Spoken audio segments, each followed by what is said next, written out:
Magkano ba yung magagastos natin kapag tayo kukuha ng student permit? So sa mga nagtatanong at sa mga bagong followers natin, sa mga nag-PPM po mga kaibigan, so ito po yung magagastos natin. Magbabayad po tayo ng 1,000 pesos para po sa TDC. Ito po yung periodical driving course na tumatagal po ito ng 15 hours o yung tinatawag natin 2 days po yan. And then kapag po meron na kayong certificate niyan at pumasa na kayo dyan, meron naman po tayong babayaran sa LTO na 250 pesos para po sa student permit.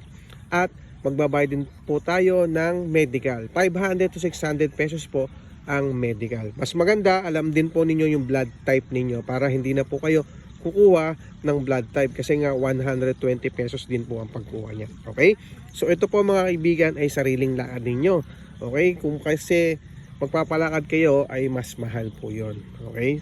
Lahat po ng LTO ay 250 lang po yung babayaran natin para sa student permit. Okay? Para sa po sa mga nagtatanong, maraming salamat.